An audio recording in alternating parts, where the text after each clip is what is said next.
Hello, everyone. Hello, hello, hello. Welcome.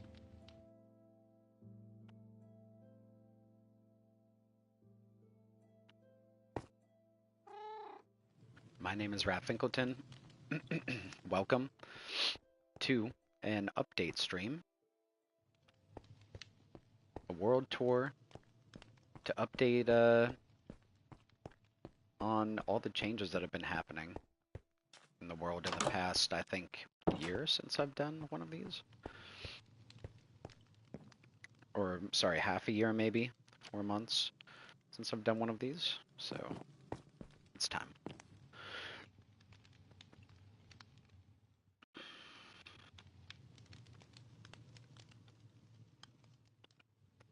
The other person in the world is my alt account that is currently AFKing near the auto farms. I use that account for AFK and also to write books because it is in Pocket Edition on my iPad, which is good for typing. So in a moment, we will begin our proper stream sesh here, and I will start taking you through the world as it is.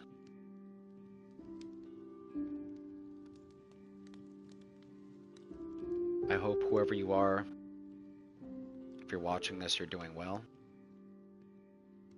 and your life is going smooth. Just remember, no matter what's happening in your life, you gotta have stuff to keep you positive and happy and emotionally fulfilled. That is the key to happiness, is having things that you love to do. And if you can't or don't inherently love anything, then find something to love. Trust me, something will rub off on you and you will find the way. Words of wisdom from Ratfinkleton on this day.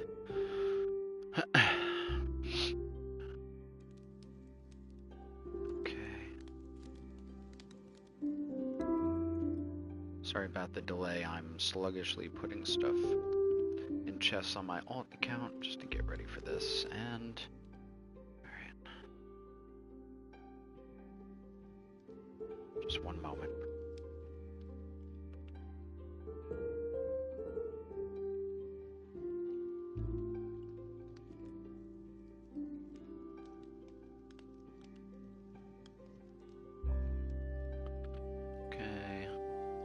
I'm really not good with Pocket Edition. I really don't like using it on the touchscreen or anything like that.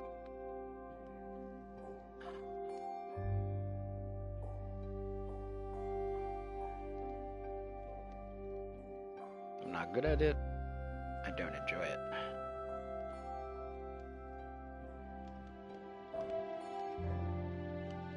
Okay. Ow. That's fine. I deserve that.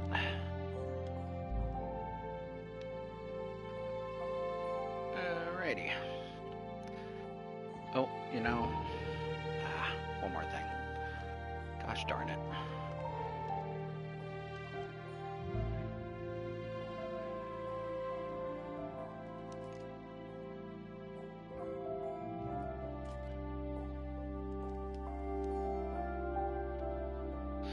Okay.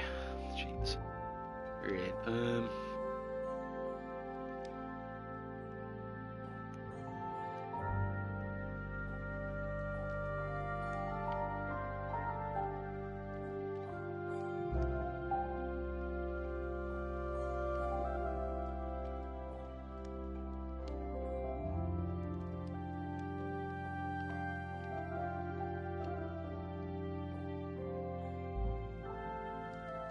okay. We're good now. Let's go. Yeah, we're just gonna have to let that go for a while, so that's fine. The rest of the farms are working in the meantime. Let's begin. In any case, welcome to Oasis. This is the starter cabin. It's kind of the place where everybody usually spends their first night if they end up on the server. They either have to wait for somebody to get here to greet them, or they can continue on their own if we're busy, which happens sometimes, but we're close enough and high enough up that we can just glide over here usually and be right here lickety-split with no rocket usage. So as you can see here, there's a bit of a split in the territory. You can either take this little cobbled highway this way into the west, or you could go east towards civilization, towards everything. This is the direction we're going. The westlands out there are uninhabited. I have a highway going quite far out, but as of yet there's no spots on the highway, and that's something that I will address eventually. There will be at least one destination point out there. In other words, a compound or a village or some sort of stop-off point of interest that people can travel to and read lore and do something or a couple things specifically. So anyway, bye cat. We'll say goodbye to the cat and Oasis here. Oh, you know what? Just for posterity's sake, let's hit these signs.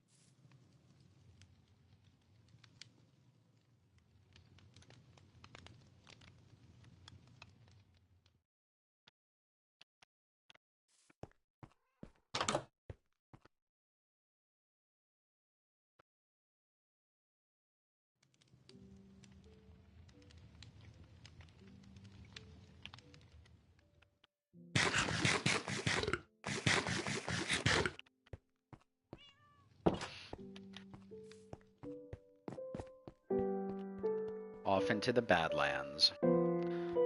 This stretch of Badlands that we're in is large. Goes 1,200 blocks, 1,300 blocks that way. It goes probably 800 blocks that way. It goes, I think, 1,200 blocks, 1,300 blocks this way. And then I would say about that much that way as well. So what is that, like 3,000 by 3,000? 2,500 by 2,500? It's a decent amount. So we're currently in the area of the Badlands at large with the most wooded Badlands, like per square block type thing. So as you can see, we're kind of like in a valley. This is Astral Valley. This is the valley coming from spawn to my territory. So if you follow this road, as you can see, you start to see different trees. And the closer you get to that huge hump of land over there. Let me see, I'm just going to change the render distance real quick.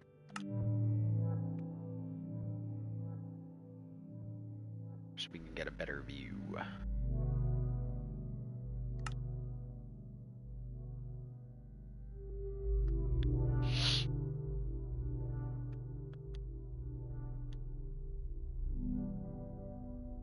One moment.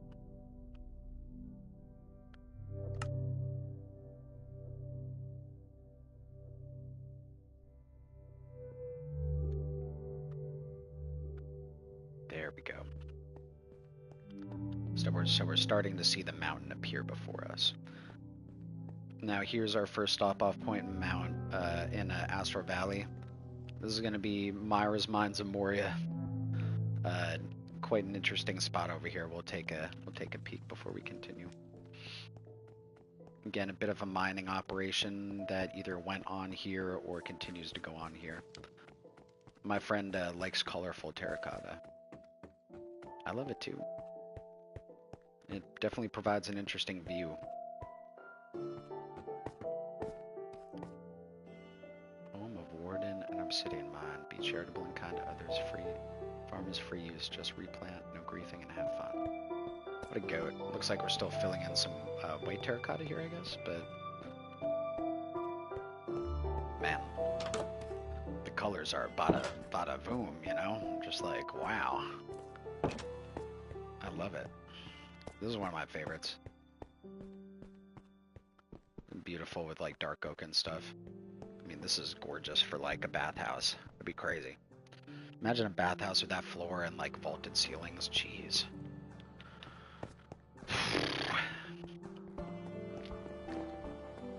Again, that's a parallel valley. It's another valley running parallel to Astral Valley. I don't think I have a name for it yet, but if it gets developed and has a road, then it potentially will gain a name. So, looks like Myra has some interesting friends here to guard. Guys, aren't you supposed to be guarding the gate? It looks like you're having too much fun, friends.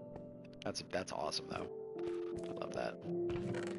Myra is a kind soul. I like to leave a little food out here for travelers. The Warden Mine down here.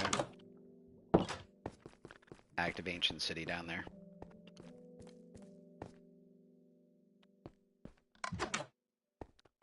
Glittering caves. Huge cave system down there. I mean, it really is resplendent. If I had known better, I would have built down there, but it's definitely Myra's. This is Myra's sniffer that I gifted her. Real quick, we'll peek down. But yeah, that's just the start. So, gotta love that. Caves and Cliffs gen. 120 Caves and Cliffs gen seems really nice though. Like I have like almost zero problems with it. So just kind of like really priding themselves on this like checkered floor thing, which I like. I like how it looks on the floors. On the different floors. I know that's dumb to say, but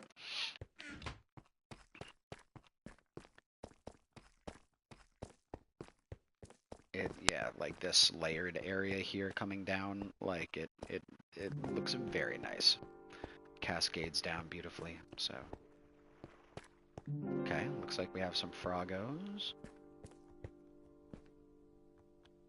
The horses and pandas, lovely.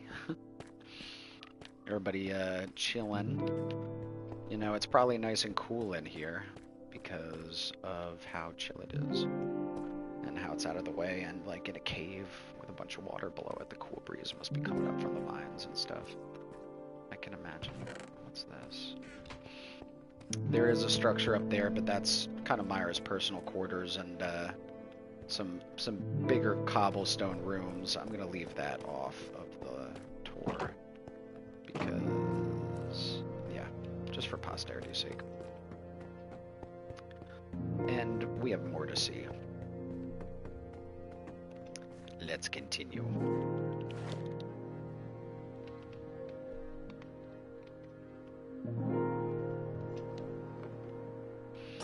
All right, back on the road to Tumbleweed Town. Hello, dear viewer. Hello, welcome. Good day. Salutations. Hope you are doing good this fine day.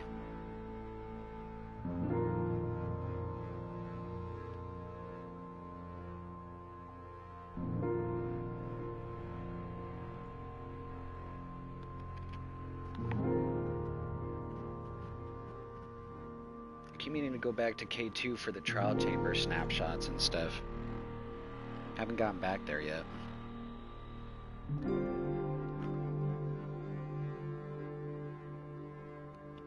That would be interesting to go look at. K2 is an old world of mine that has a lot of history. Very similar to all of this. Except it's on a completely different, like, biome and stuff, but it's a big world, so. Alright, we're not going that way. That goes, wraps around Mount Arid here, goes this way to the north, connects with another highway that leads to a couple bases. We're going to take this road. This leads us to Tumbleweed Town, which is the town that resides at the foothills of Mount Arid here. It's the gateway village to my territory, essentially. This is where all newcomers come and usually spend their second and sometimes third night. I've had people stay here for a week and just live here and like farm wood in the nearby wooded badlands biomes and, you know, come down, sleep at night. I also tend to spend a little time down here sometimes just hanging out. Alright. There is a large compound in the mountain there. That's one of my friend's bases. It's always overlooked Tumbleweed Town. It was there before Tumbleweed Town was here. He was quick to build it, so... Anyway, let's actually hit the hay.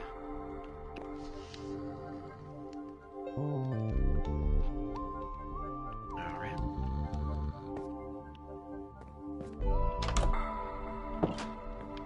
As you can see, Tumbleweed Town has its own set of camels. It's the only place in my territory that has camels. They were imported, so they're quite precious. They tend to stay here, but I do take them out with friends to go on missions and bring them to the outlying towns, basically. So, Tumbleweed Town is a place where you can find lore. Any of these villages that we're going to see today, you can find lore at.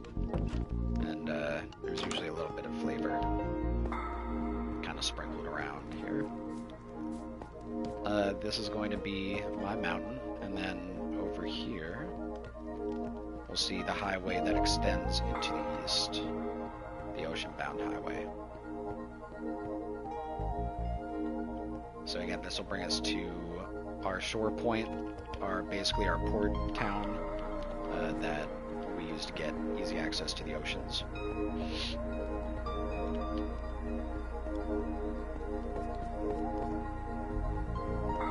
And then out here we actually have another highway going predictably south. So Green Gorge and Southern Badlands are going to be that way, on that road. This rail system is yet to be fully built, but as of yet this system takes you out to Reacher's Point, which is a mountain base that I plan on building at some point. It's kind of just been sitting up there waiting for me for months and months. Can't tell you when the last time I was up there was. Anyway, we're going to move up from Tumbleweed Town to my base. I welcome you to Mount Arid. This mountain is the largest Badlands mountain in this entire territory, hands down, bar none. There is a mountain that's larger, technically, than this one, and I also occupy that one. It can be reached on the Southern Badlands Highway from Green Gorge. You can take Green Gorge there, and it's massive. It's not a wooded Badlands, though. It's a Badlands mountain biome. Like, it's a Badlands biome that is a mountain. I don't know if there's a Badlands mountain biome. I don't think there is. So, but it's definitely not a wooded Badlands biome. It is a mountain. Like, just raw terracotta. Huge. This is going to be wider. The reason I chose this over that is it's wooded Badlands, number one. So it's got that distinct vibe going for it. I love that. You'll see the shape of the interior of Mount Arid. But Mount Arid is a very unique looking mountain in and of itself. And that allowed me to really play with the landscape and really like use the land to its fullest potential. I was able to create like a nice dimension basically to the base. And we're at 161 here. As we can see, we're almost kind of at the top of Mount Arid. So, and here we're reaching my base, Sand Crucible. Welcome. What's up, buddy? We're just going to pass straight through these multiple gates.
All right.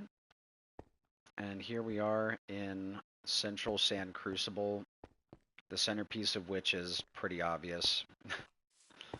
It's called the Fell Tower of the Animagi, or like for short, the Fell Tower. I'll call it the Fell Tower on any signage because there's not enough room to write out the full name. So this is technically my home right here. Though I tend to be sleeping in Nargothrond a lot, and again at whatever place I'm kind of working at, I'll be sleeping there. So my bed spawn is constantly fluctuating, but I try to come back here frequently enough to have a little nappy nap up there. And here we can get a better idea for what's going on this world. This is a map wall of Mount Arid and other points of interest in the general Mount Arid area. This map is going to highlight all the kind of important points. We came from Oasis. Oasis is a small cottage right here.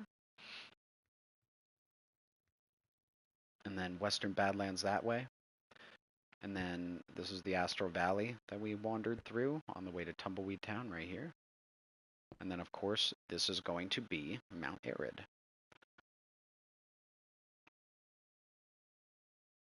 And then you can see the highway south and the highway east, farther east towards the ocean bound. Towards Seafoam Village, which is kind of just off map here.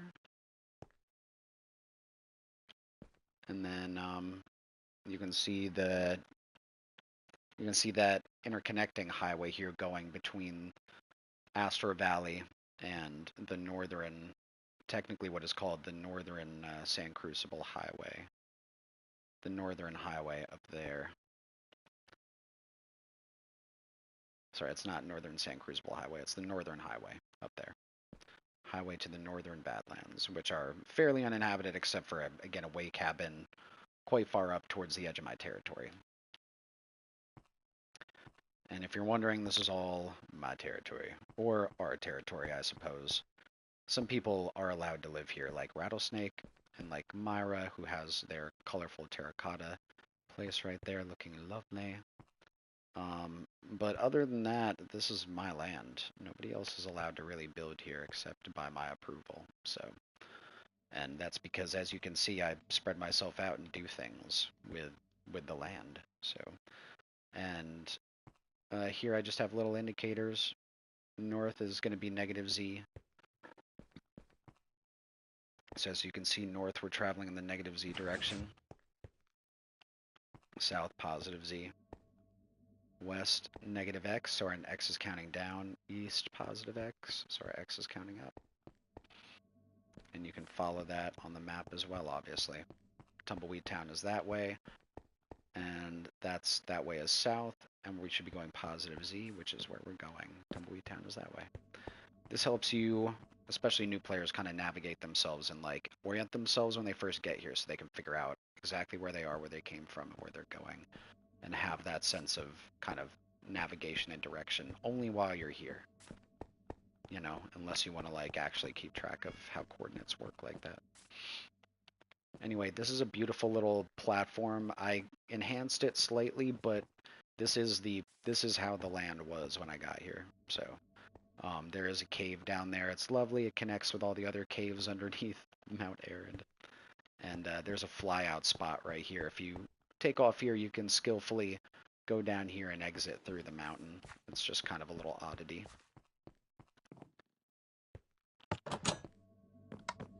Welcome to the Fell Tower. This is my spot. I have a couple friends that like to stay here.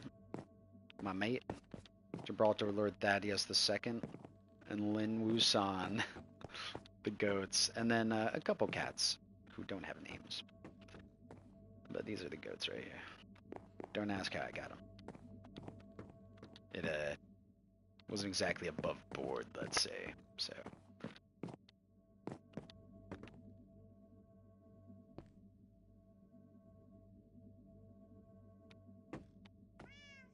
Alright, let's just take a quick look up in the Fell Tower. I'll take you through the levels. This is going to be the enchanting level.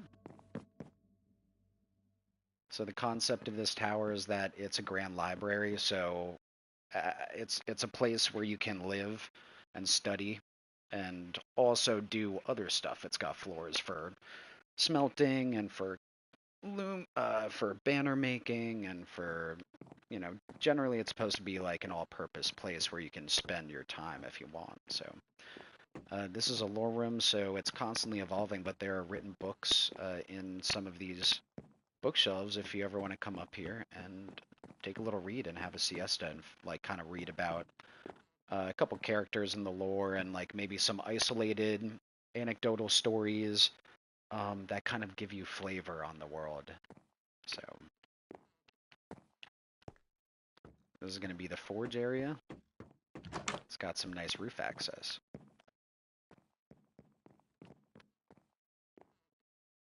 You can kind of get a feel for the scope of the land here.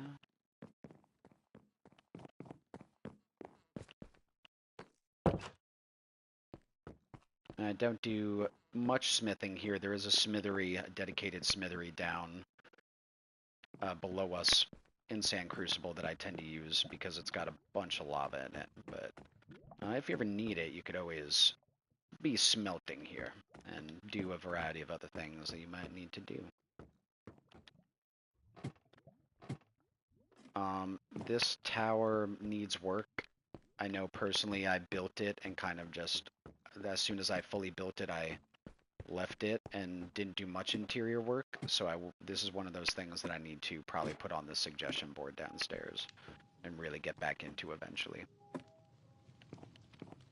This is going to be the guest room, so I have a variety of people that have bed spawns here, at least initial bed spawns. And this gives them kind of a safe place to chill.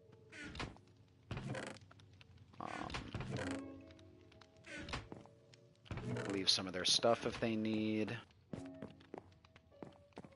And here we have, again, a different view of Sand Crucible and Mount Arid. The new render distance for Minecraft Bedrock is lovely. It went from...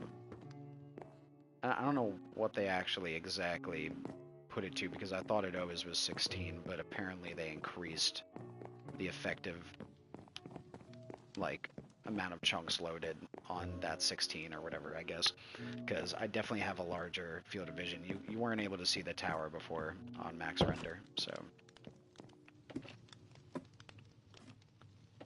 And we come up here.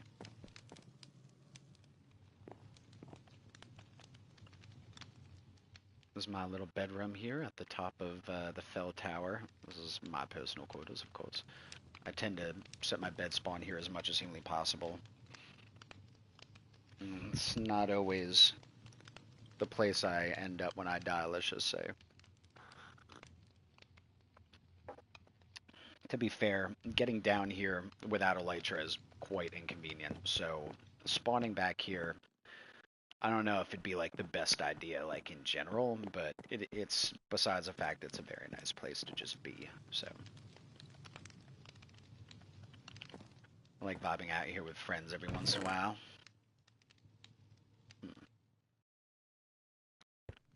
Am I missing a disc? I don't want to know. I don't actually think I want to know. It's fine. Other side is generally the one that gets played up here, I believe, anyway, so.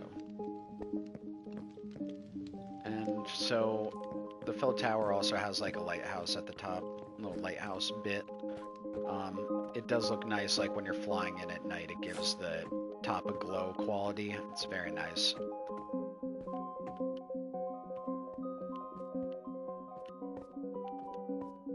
And this is the tippy top. Interesting perspective. So, looks lovely. We can see the mob farm stretching out into the distance there and all that. So, alright, well, rather than walking back down,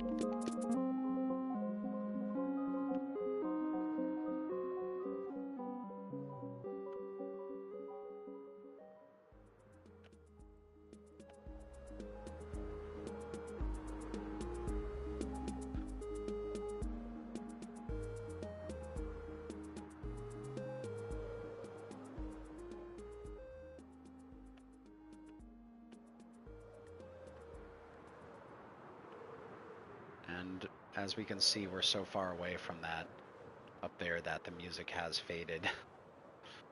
We can no longer hear the music. It's like a world away.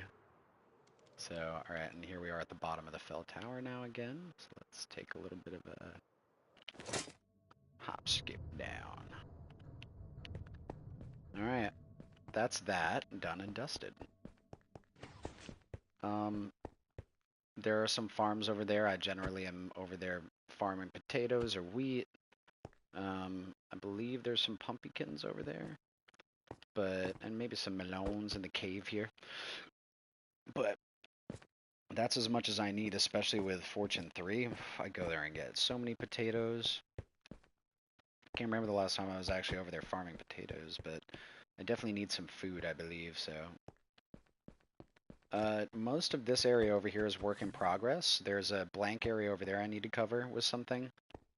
I'd like to eventually get something up there, but honestly, I like how that looks, so I might keep that. This is going to be, I believe there's going to be an archery range up here, but this building itself has no purpose yet. It's kind of just empty, but it needs a purpose and will get a purpose. That's one of the things on my suggestion board. So I believe it's going to be the site of the archery area. Like you'll be able to shoot down here at targets and stuff. So, but again, that's kind of a frivolous task that I'd rather leave for like a chill day where maybe I don't want to do something crazy or like, you know, where I'm not doing a base build, let's say. This looks like a creeper explosion. I don't very much like creeper explosions to just hang around on my base, but this area is going to be built on eventually, so I will come back here. Fix this. So anyway, this area of Sand Crucible is more or less empty work in progress space over here.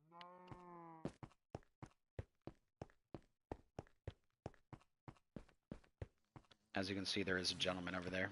That's not anybody else, that's me. That's an alternate on my iPad. And here we have the stables at Sand Crucible. We've got some Frans. Uh-oh. Where's my mule? I feel like I had another mule there.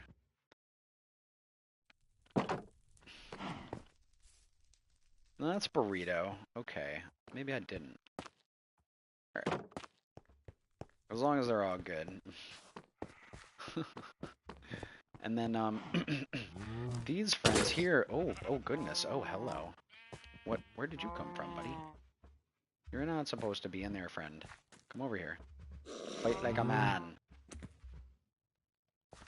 I don't want to hurt my cows.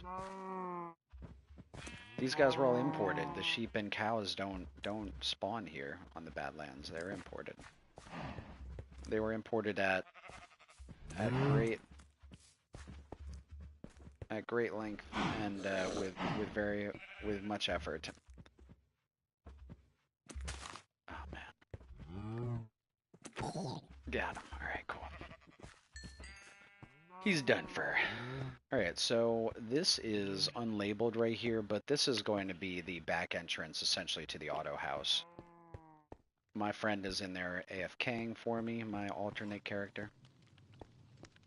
Here we have a couple nice signs kind of showing us there are multiple points of interest to be seen here. This won't mean much to newcomers, but again, maybe they come here and they want to go to the smithery. They'll go straight to the smithery.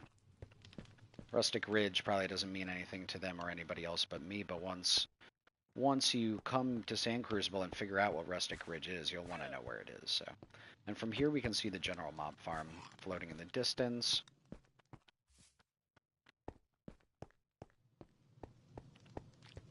Again, this is, I guess, outer Sand Crucible Road that leads to the northern Sand Crucible Road, the central Sand Crucible Road. There's an intersection up here, and then Rustic Ridge is going to be the villager town that I have. I keep that far away from my central base, so I can do stuff here that wouldn't mess with villagers, or that typically would mess with villagers, but because it's here, because the villagers are elsewhere, we're good, basically. So I can do farm stuff and use beds and job blocks here and everything I want to do without screwing up anything. So that's the key.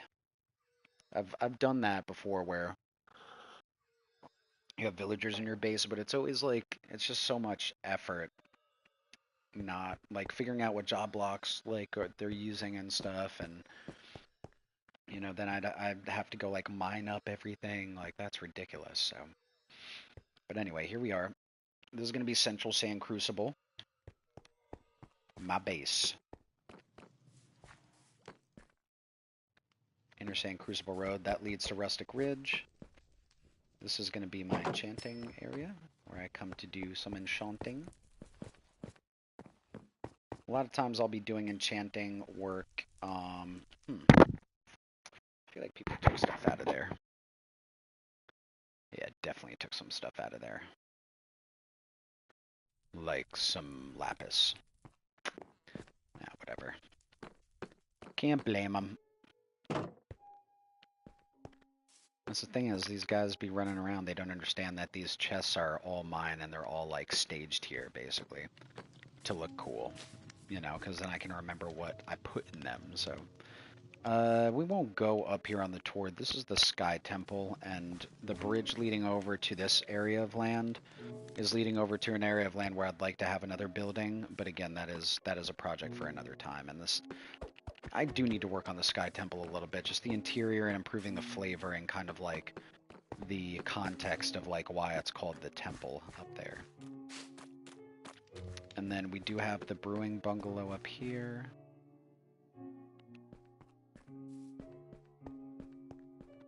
Again, this is something I need to... The Rats Rest a Bit Chemist Bungalow. Love it.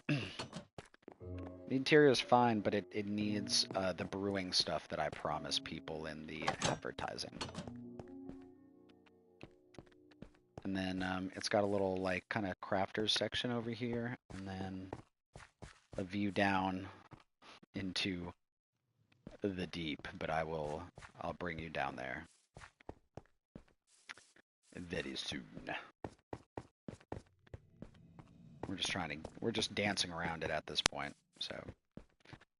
So yeah, we've seen the Fill Tower and kind of the things on like the peripheral of Sand Crucible a little bit.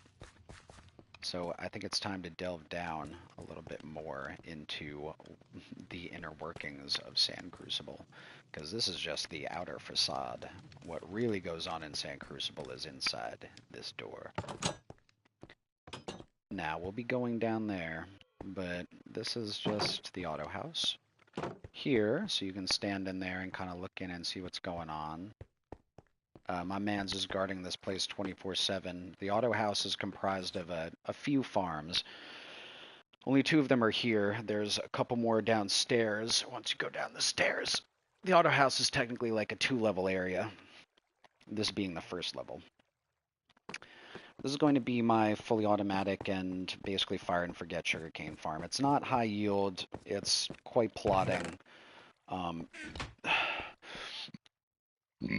It's also, I don't think, 100% efficient because I do lose quite a bit of sugarcane in this design. But it looks cool, and I built this like from scratch, like kind of without even looking at like a design at the very beginning of my world. So I refuse to take it off what it is. It's working perfectly fine. I've always had enough sugarcane because I'm a serial AFKer. I like to like AFK while I go to work. And so I always come back with sugarcane. There's never a sugarcane issue. The one time I ran out of sugarcane was because I like triple lost god tier netherite sets in like the span of a month, like 3 times. So anyway, I'm sure most of you are familiar with this design of Kelp Farm. This is going to be a really good source of instant XP if you don't want to sit at a mob farm and let's say you have an emergency. You can bring your ass over here and get like mad levels, repair your full set of mending like within 20 seconds. So, but again, it's more of an emergency function. I like to kind of save that for when I actually need like stuff on the fly. So, this is my alt account.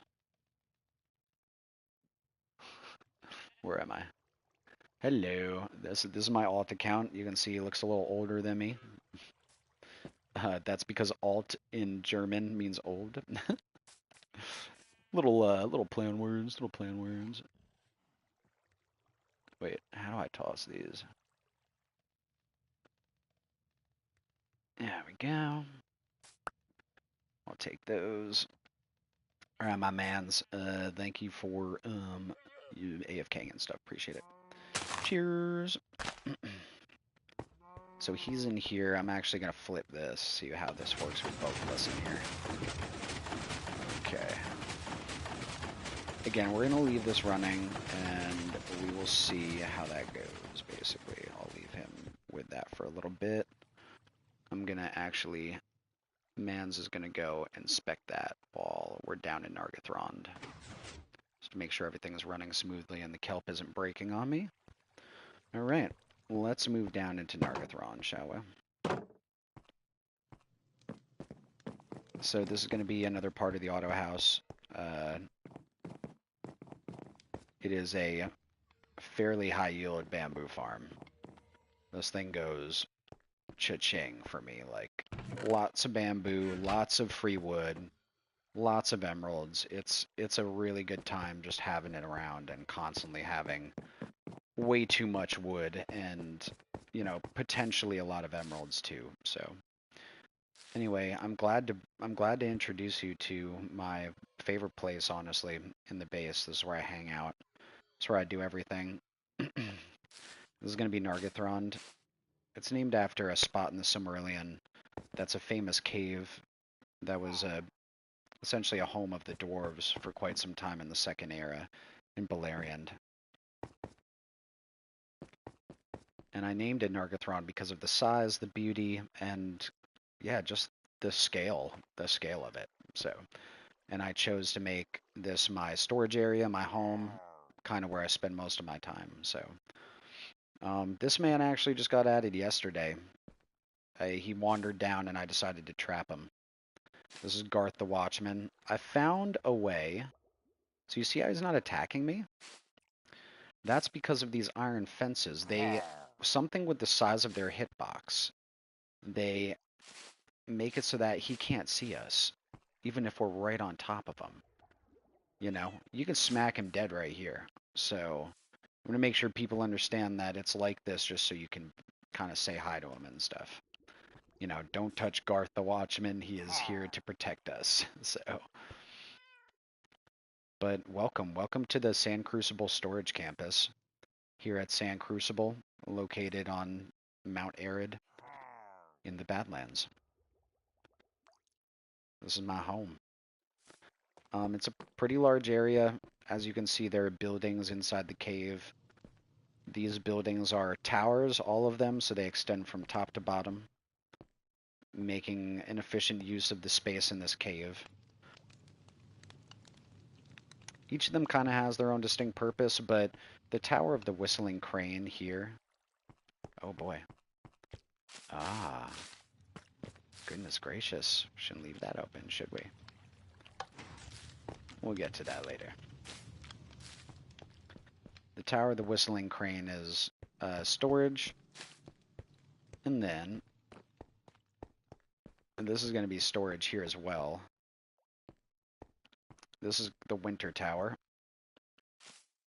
I'd say the Winter Tower is the primary storage tower. This is where I spend most of my time. This is where the larger number of unique items lies, and this is where I generally do my crafting and have more immediate items that I use on like a more consistent daily basis. I would say that the Whistling Crane Tower is kind of more long-term, more bulk storage kind of. This is the otherworldly device. It's a floating tower. It's the concept behind it is it's an interdimensional device that was used to transport people to the end and back, essentially. And it got lodged in this cave, essentially froze itself in this cave in midair. And I use it for storing weapons and vast troves of weapons at that, and also a large amount of natural found pieces of armor, like things that drop off of mobs, things that you find in chests. Most of these items have been kept in their original state.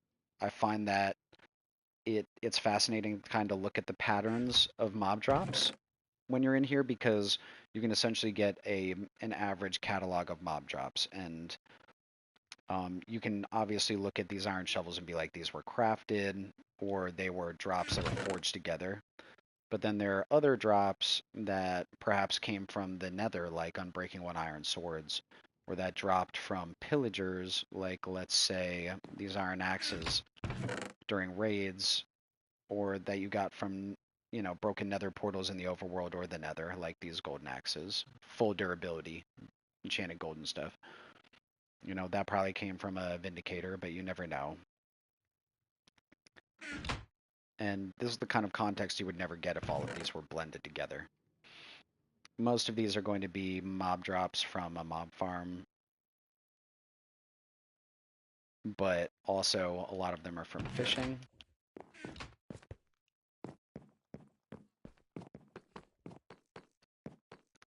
There's some little areas over here that house some exotic animals like the mushroom cows, and there's turtles. There's a turtle pen over there as well. So if we ever need scoots or mushroom stew, we have that.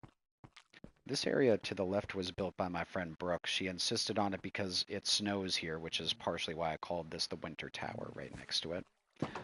This area was built by Brooke herself, and it's just a chill spot that we like to hang out at. So it's very nice. I love it here. Yeah, let's get Pick Step out of there just in case. Always want to store your music discs because it's too easy to pop music discs out by accident and forget about them and just leave them to despawn. And these are quite valuable music discs that we have here. So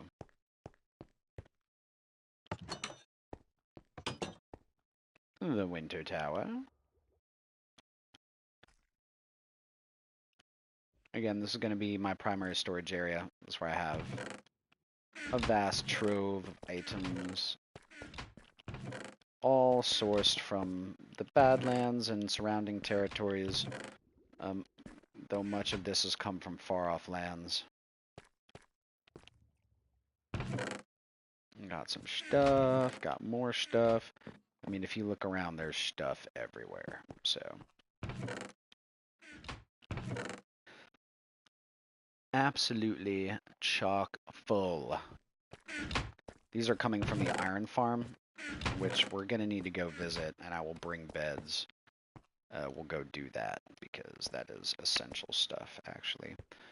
This area is actually wide open because I used to have weapons in here, but then when I refined the otherworldly device down there and made it ready for storage, I realized it would have to just take all these because this space was filling up fast. So these chests are now free chests for me to use however I see fit, basically. First time I've had actual room in this tower in a while. As you can see, most of the chests are being used. Nice to have some free space. And you can find anything you need basically in the Winter Tower and its neighbor tower, Tower of the Whistling Crane. This is arguably where I spend most of my time sleeping.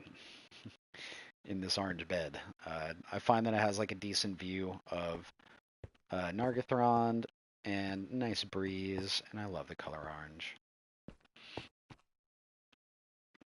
Alright. This is going to be Upper Nargothrond. Kind of just the connector point between all the types, all the different areas of Nargothrond.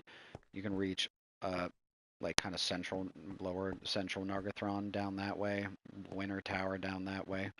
This is the Tower of the Whistling Crane, which we were just at the base of down there by the map walls.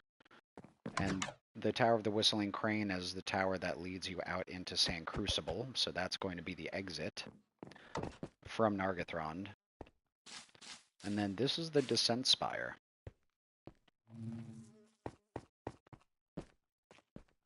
So the Descent Spire is the third tower in Nargothrond. I'm building another tower in Nargothrond currently, but it's in Lower Nargothrond. This is going to be the third and final tower that was built here in Central Nargothrond. So the Descent Spire starts here and then goes through the mountain up So you can ride the descent spire all the way to the top and then use the descent spire as a takeoff spot for Elytra. And if you want to bypass Sand Crucible and all the gates and stuff, and you know all the different little roads, you can literally just take this tower up. This tower is more crafting focused, so I come here to do like netherite refining, like to put like templates on, to do loom work. You know, some crafting stuff you can do here besides that. So, but generally the descent spire is my path to the sky. So we've bypassed the Sand Crucible roads and all that, and we're here overlooking our territory. We can now take off without using a rocket and get wherever we need to go, more or less. I mean, this will take me to Green Gorge without a rocket, to Oasis without a rocket. It'll even take us to Seafoam Village without a rocket. It might even take us to the northern side of Mount Erin. If we go this way, we can take it all the way to the northern gates down there. So, but there is one more part about this tower that actually makes it very unique, and it gives it its name, because descent would imply that we're going down. The descent spire isn't just a tower. It's also an entry point to a very unique place. Here we go, in the base of the descent spire, and now we're traveling below ground into a very unique area.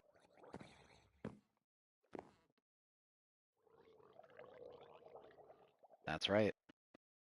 You know where this goes.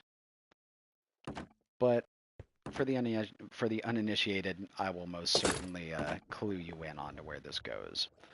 So if you'll just follow me.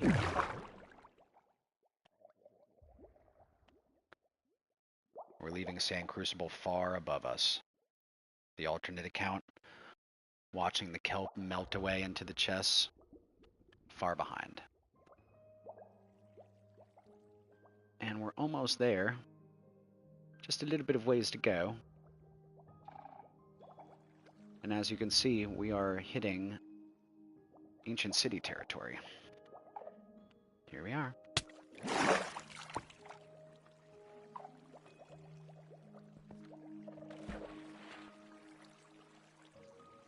Umbra City.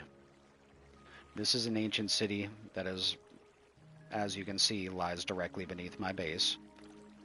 Almost directly beneath my base. You can see the portals right there, everything. Through the work of a couple select individuals, I believe this place has been cleared almost entirely of Shriekers. It should be good to run around in. I've had multiple people say that it's good to run around in.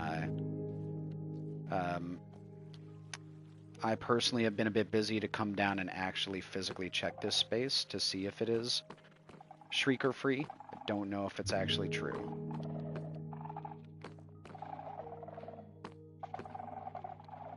Let's not test that right now. Let's just do a visual inspection of this area primarily. I don't see any Shriekers here, I'm not gonna lie. What about over here? This looks very dark. Very dark. Let me see what's going on over here. Okay. I don't see any Shriekers here, but I also don't see any lights. Do I have any? Yeah, I have one torch. Let's see if this activates anything. Oh, we're good. Okay. Interesting. Let's check over here. This just looks so dark.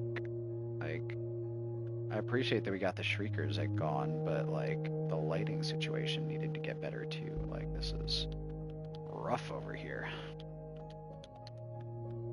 Well, let's just hang a lantern and see if it triggers anything. Now let's go look up here first. I don't have any placeable blocks.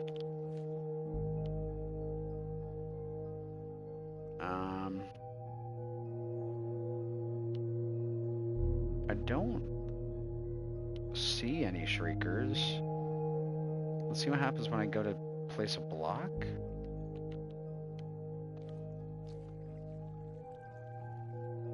let's just hit this.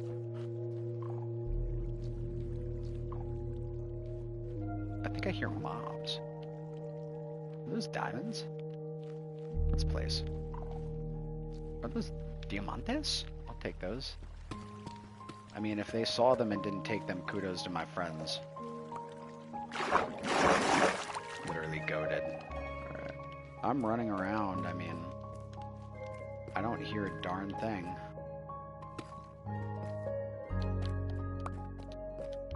Yeah, there's no... I mean, it's been looted, obviously, but there's... I think they did a good job down here.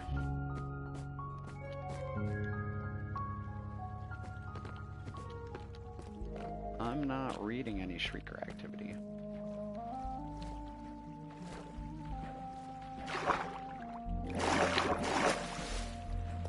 There's a light up here.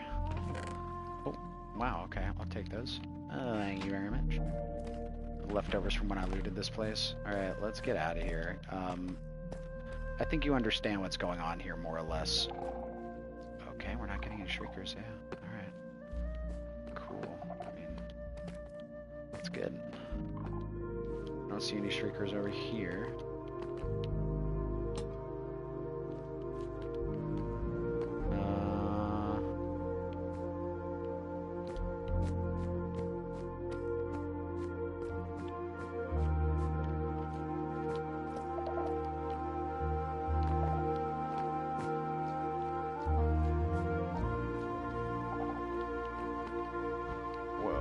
Is that all wool? Oh my god. Okay. Let me grab this.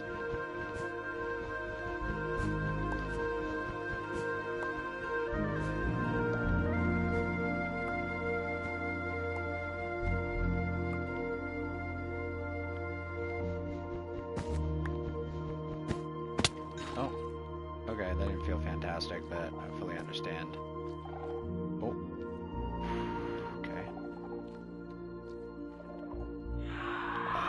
There is a shrieker still.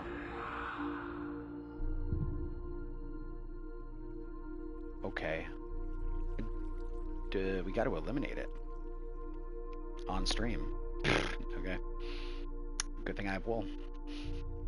What the heck is going on over here? They told me that it was chill. It's not chill. What is this? Is this an unlooted area? Because if it is, that's cool. I thought I looted everything. I guess I didn't. Alright, well, we're crouched. We're in the good position to do this. Let's get it. You know, if they take us out, then so be it. Type-ish, okay. That's why I didn't hit it, because it's a, they're inside. It's inside this thing. It's down there. Crap, okay. We gotta drop down in there, I think. I don't think there's going to be a way, a physical way in the outside. We have to literally drop in.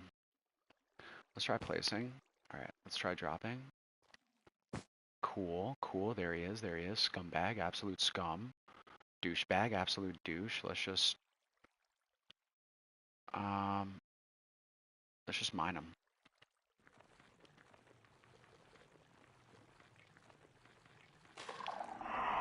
There's another one? Oh my god. Okay, that's a situation. Okay. So, I don't know if I can hit this chest right now. I don't think I can hit this chest. I think I have to go deal with mans first. Man. Dude, that stinks. Alright, we gotta go get him. Alright. If we're not careful, we could bungle this entire thing right now. I mean, I have a Elytra. I could skip away. Oh, this scumbag. Right. He's right here. Okay. I don't see another one, but I'm prepared to... Oh, there's another one up there. Okay, cool. Good to know, good to know. Alright, so if I mine this, I'm probably going to trigger that one up there. Up there. It'd be a miracle if I don't. We're gonna go for it, and we're gonna fly away if it's an issue. We're gonna fly that way.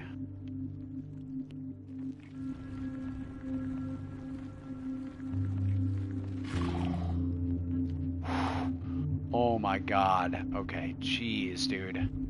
Alright, can I get this man's right here? Where is he? Right there. Can I get him? I don't have enough. I don't have enough wool to do that. I can come back and get him. I just need to get more wool from over here. Oh my god. I'm really down to my last strike already. God almighty. They told me, they told me. They obviously didn't look hard enough because this area is unlooted and also unlit, and also it has 2 shriekers in like, you know, like 3 shriekers in 2 seconds. Like, holy crizap, you know? Like, come on. This is crazy. Alright, so the only downside to me mining that guy up there is that if there's another one embedded in the skulk nearby, it's gonna give me my 3rd strike, and then I'm gonna have to fly away. So, which is not actually what I want to do with my life right now. What is going on over here? Oh my god. That's stupid. I stepped on one again. God. Alright, let me look around here a little bit. It really seems like they didn't come over here. It really actually seems like... Oh, but there's wool. But was it de-shriekered? Yeah, there's a skull. I don't think it was de-shriekered at all. Nah. There's a skull. I mean, I don't see any shriekers over here. But now that happened to me in this corner, I really don't trust it. So, I'm sketched to the bone right now. I'm like literally sketched the fuck out. Alright, we're going over there to get that shrieker.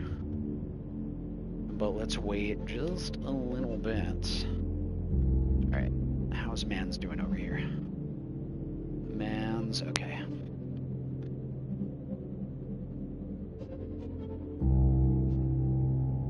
Like that. Wasn't that bad. Alright. That's fine. Boom, boom. Let's just roll off Mans. Alright. What are we looking like? Chock full. Like, absolutely chock full.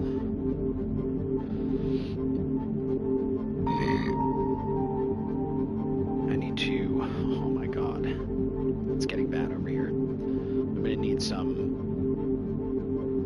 I might need to stop running it and just let it run, if you know what I'm saying.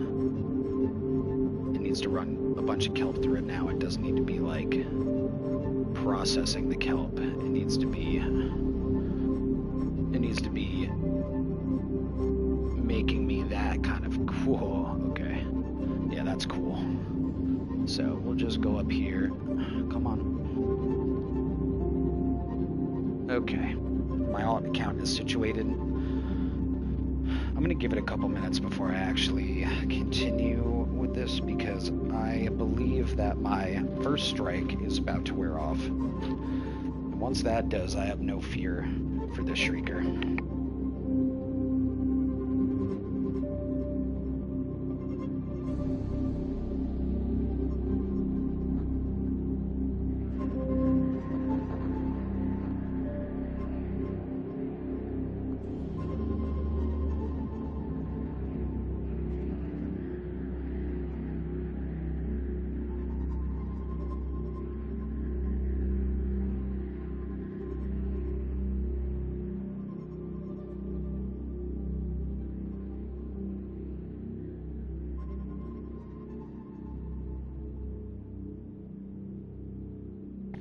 So I understand this is supposed to be a world tour. I didn't exactly expect to be in an ancient city like this. I apologize for anybody that's watching that actually wanted to see the world tour and have it continue. I will be continuing on the world tour as soon as this is done. We'll be going up back into Nargothrond and then moving on, probably to Rustic Ridge or some similar area. I'd like to also fly out to the various villages and kind of give you a tour, short tour of those areas, just so you know where I'm working, where I've been working.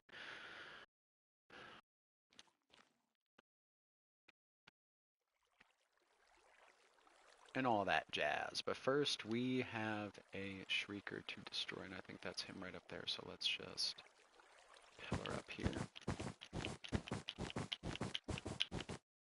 Now again, there is the potential for us to set off another Shrieker while we do this. I'm scared. Oh god. Oh my god. Okay, so see, this is a situation that we have to address. Okay. Do we want to destroy that Shrieker? Yes. Do I need to? No.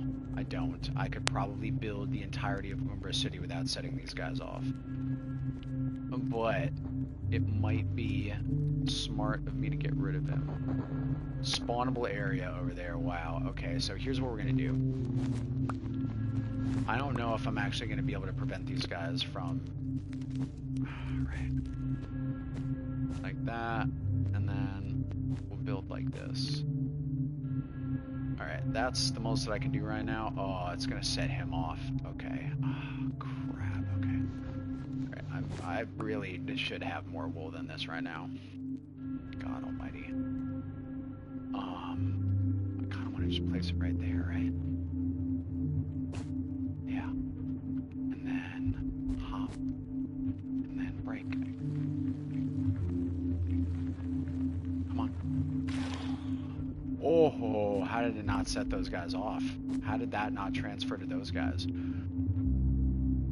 Must be like exactly one block farther away than it needed to be or something, because holy god, that should have set all those guys off and I would have been either second or third strike. So alright, let's use the little... Oh my god, okay, let's go look.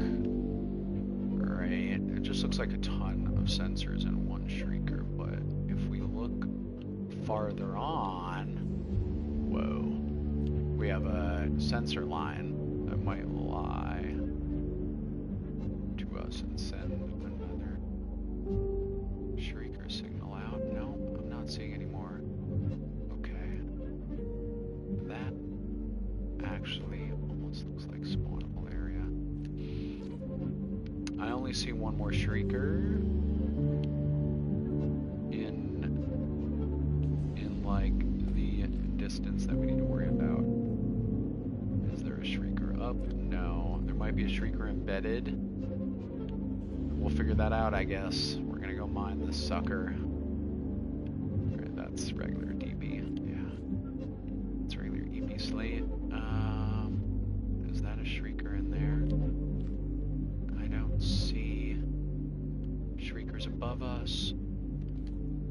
I actually see minimal area where these guys could actually exist. I'm feeling pretty confident right now. The only issue I have might be this wraparound area here. But yeah, I don't see anything back there, so let's just go for it. Fuck it. And if this clears us, we're gonna mine all these suckers. Come on, please. We're good. Okay. Oh my god, okay. Oh Jesus. What about this guy? We're good. Okay. Wow. Alright, I'll mine up all these.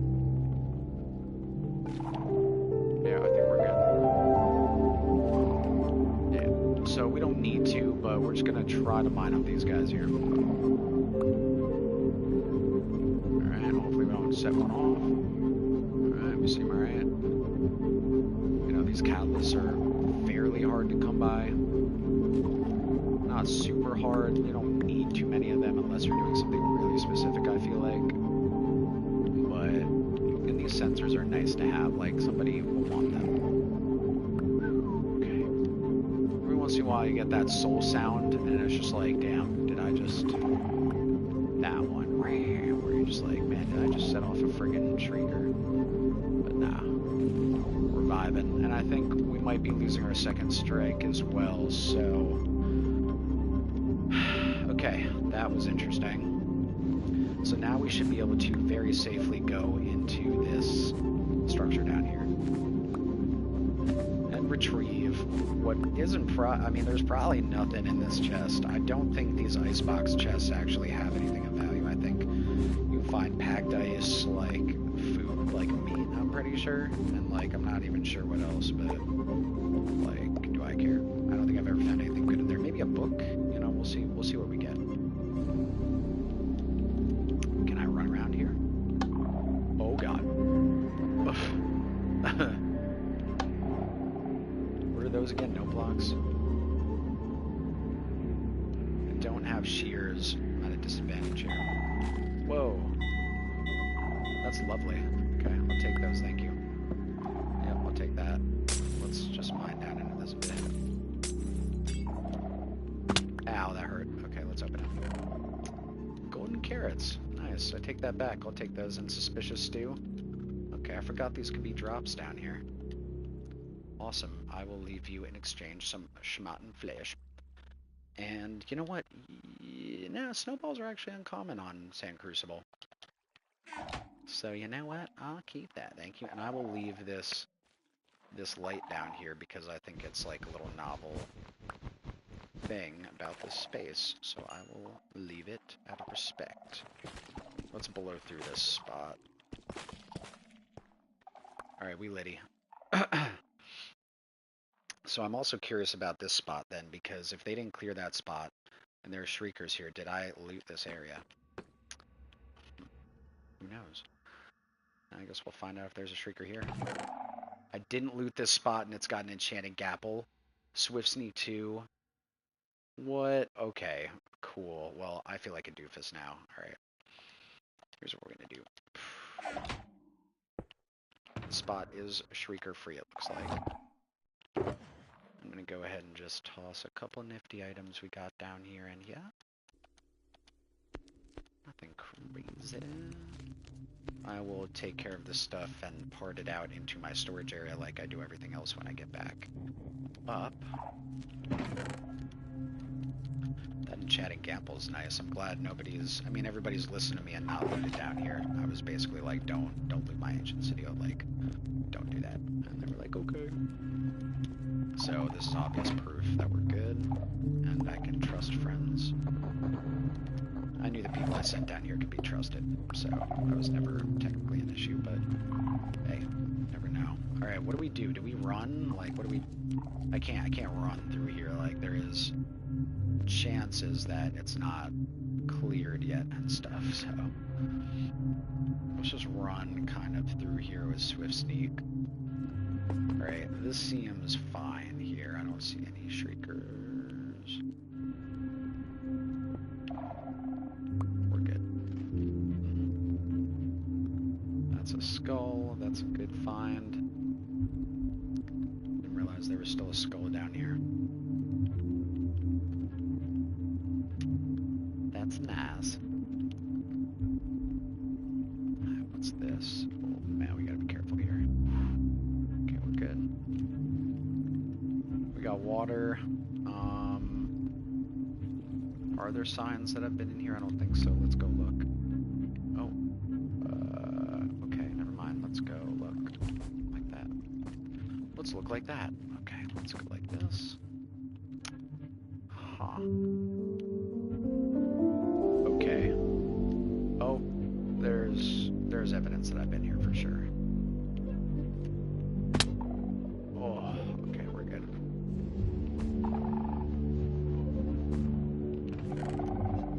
Snowball cobble, nice combo. I'll take it. Hey, well we're good here, I guess. So cool. All right. Probably hit all these areas too. Looks like a lot of spawnable area up there. Oh god. That's a shrieker. That is a shrieker over there. That is why you don't go frolicking around in one of these things, even if somebody says that it's good to go, it's not good to go. This is a shrieker. What? A shrieker and candles. So not like an area I would be over here like messing around in, honestly. So I mean, it's plausible that this has occurred. That they haven't been over here, I haven't been over here. So let's do a quick inspection. Looks like we're good. Let's pray to the gods and go 1, 2, 3. Bob's your uncle. Okay, we're good. That's another shrieker down.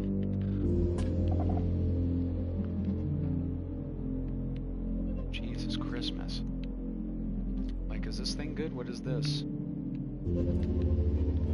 That is a piece of wool, so I have been in here for sure. But let's just peep in. No shriekers. No problem. Yeah, we're Gucci.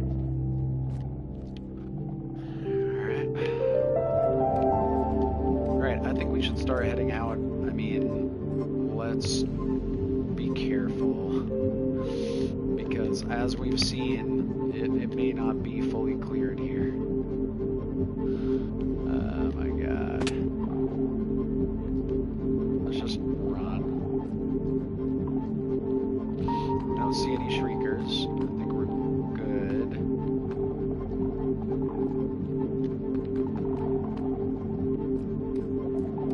This lava area probably doesn't have any shriekers hanging around in it.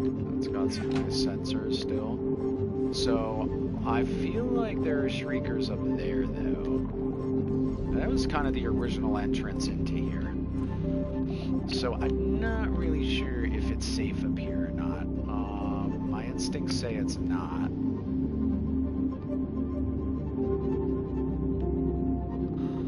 me look around. I feel like there were obvious shriekers up there. Yep, I see one at least.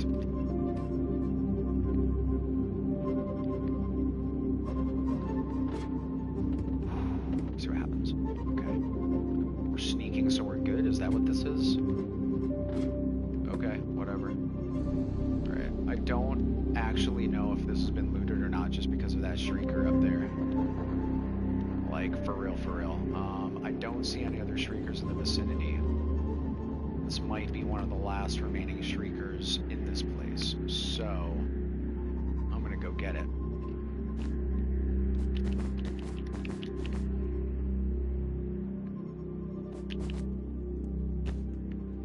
Sayonara, sucker. Now let's actually get over to it, so I can claim it as my own. Alright, hopefully we don't set off another one, but I think we're good.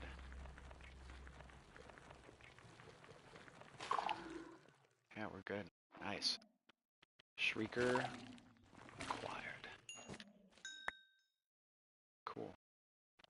One of the last problematic shriekers in this place.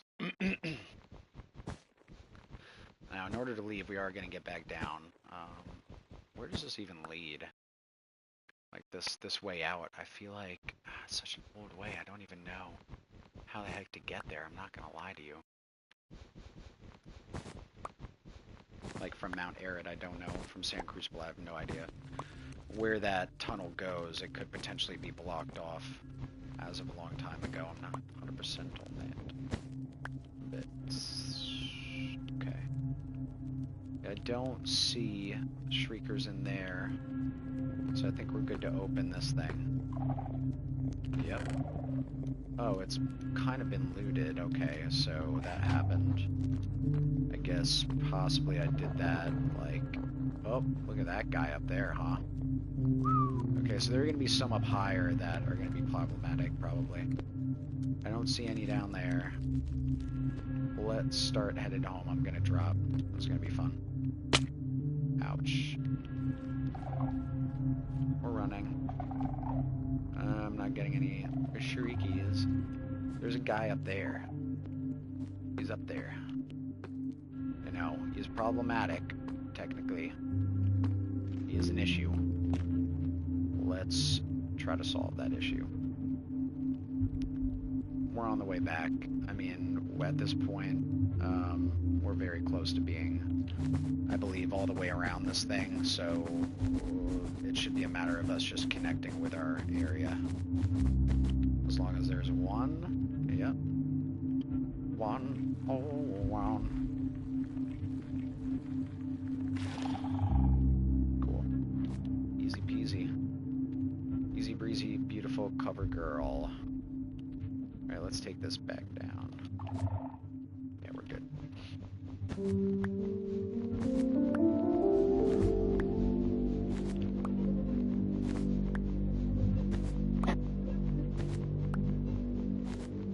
Alright, we got a couple little goodies from down here, kind of secured them from the grasp of the Umbra City as we continue the year-long task, kind of on and off, of lighting this thing and de-shriekering it.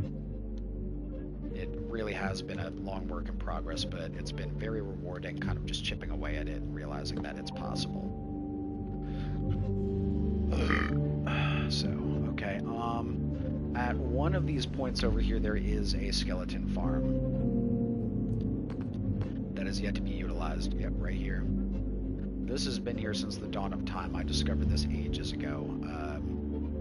Not actually sure if it's creeper free or shrieker free over here, but I would imagine it is.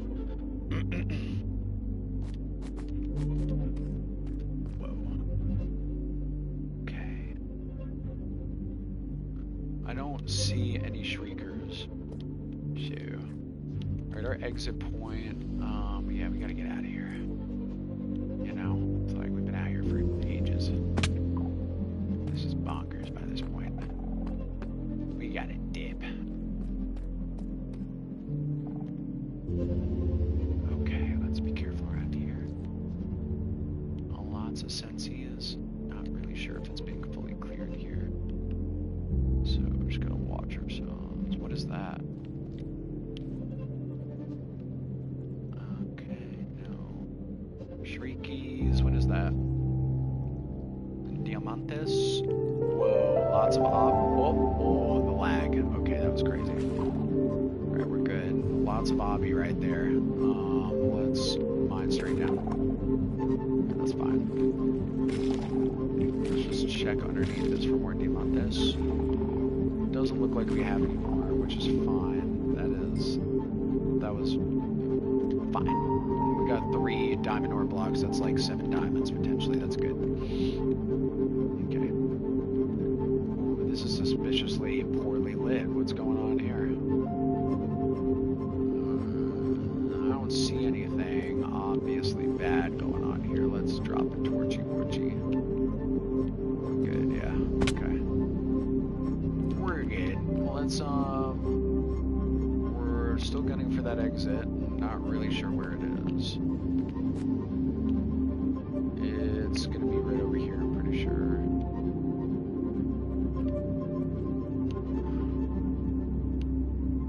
Oh, shrieky.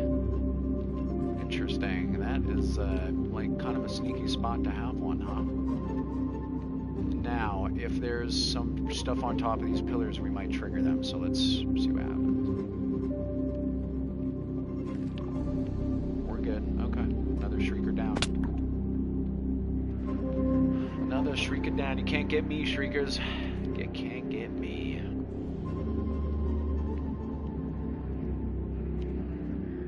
So yeah, some of the less obvious shriekers we're taking out right now, and that's cool. We're contributing.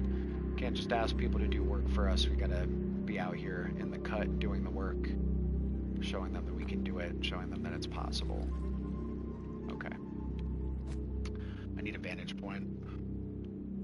I need a vantage point. I have no idea where the exit is. Like, did I pass it? Like, what's going on here?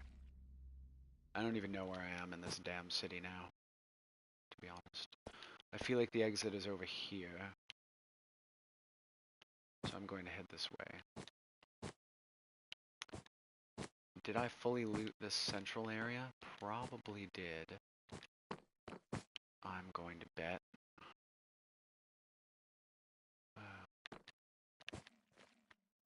Okay. Is this all good? Shrieker free.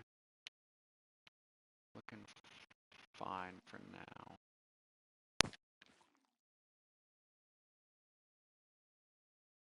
What the heck is going on over there? Is that Shrieker free? Let's figure that out. Well. Okay. I feel like it isn't. It looks really sketchy over here. Super sus and just dangerous. What the fuck is that? Alright, what is this? Is this the place we were just at? Is this the... It is. We were just here. Okay, that's cool. So, like, I know we're kind of near our exit, I think, right? So we made a loop around. Let's double back. That's not a bad thing. We know the spot's fire, too, so we can light. Okay. Now that we're here, let's get the F out of here. Let's get the F out of here. Okay, that's the exit. I see the lighting. I see the mining work. That is our exit.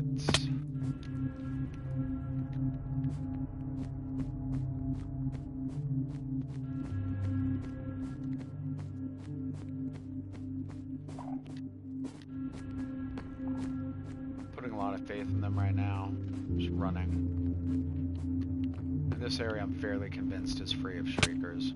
I spent the majority of their time just running around in this specific area. No offense, we did take 4 shriekers out of existence just now in corner areas, not necessarily like the most populous areas, so I'll forgive that. Anyway, let's get out of here and continue the base tour. Steadily rising back to the land of the living. We're gonna pop out inside Nargothrond. Here we are. Alright. We're back. Took us a little bit, but we have returned.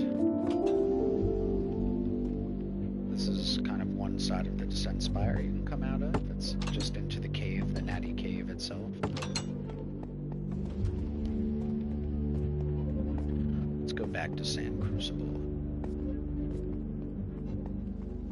The thing that I wanted to show before, but it was open. This is a secret entrance. It's hard to tell. The switch is really, you can't see it from almost anywhere in Nargothrond, but once you do find it, you'll come into my kind of secret treasure trove. Got all kinds of good stuff in here. Just oodles and oodles of rare items. I don't really want any of this stuff, diamond, nether star, skulls hanging around just like out here, because then anybody can just walk in my place and have a stack of golden carrots, so keep that away, lock and key. So I took you from the auto house through Nargothrond, around the base, central Nargothrond, and down the descent spire, showed you the towers. I'll show you what's going on in Lower Nargothrond right now.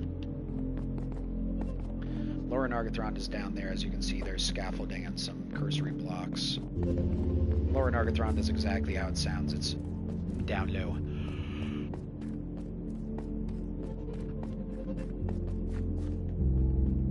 Currently, I'm working on another large tower build down here. This bad boy. This used to be a cavern right here, but it kind of ended right here. We carved it out all the way down through. And then there's another cavern that was below that, so this makes up the bulk of Lower Nargothrond.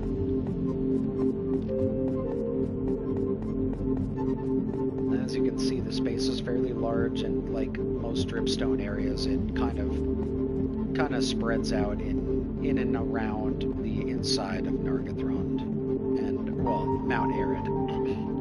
So the mountain is hollow, full of these caves.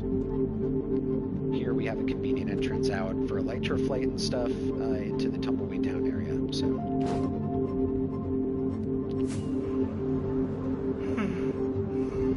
oh yeah. So we've just flown out from a cave through the side of a mountain. Whee! Oh god, that hurt. We're fine. We'll survive. Let's get in the water. Okay. Wrap this up. This water spout is just taking us on an express route from Lower Nargothrond to Central Nargothrond. Oopsie daisies. Here we are back at Brooke's little spot that she made for us. Oh, that's not what I wanted. We're gonna go ahead and eat.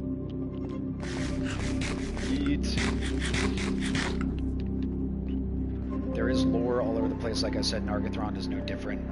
There are a couple written books here. This one isn't written yet. This is a task book where you can do tasks for me and get paid a certain amount. There's like tier 1, tier 2, tier 3, and then mythic tier, which is like you do something bonkers, I give you something bonkers type ish. But within reason, they should all be fairly priced. If they aren't, then you can talk to me about it.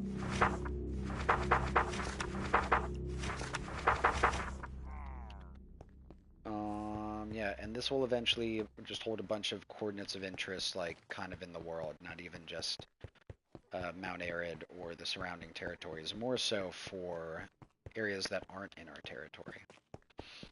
So places of interest on the Nether Highway, places of interest not so nearby, but kind of nearby, like you could fly to them maybe, stuff like that.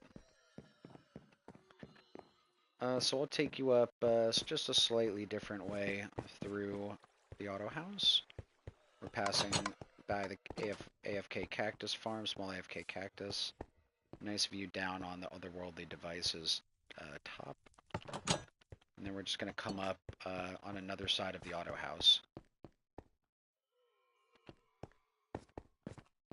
And again, coming through Central Sand Crucible. I'll take you to the Sniffer Sanctuary. These boyos are adorable, and I'm sure they have some flowers for me to get. Typically, I'm just in range enough of these guys that they will have a couple flowers for me to get every time I come here. This cute little area here in the center of Mount Arid and Sand Crucible itself is my Sniffer Sanctuary. These guys are so adorable. As you can see, there's a little rail system that goes from the auto house to Rustic Ridge. Just like a nice little convenience I used to use a lot more in the past, and every once in a while I'll hop on it to go there.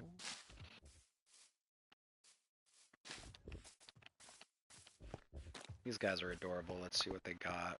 Yeah, okay. Cool, we got a couple. Alright, so these torch flowers are the ones that allow them to breed.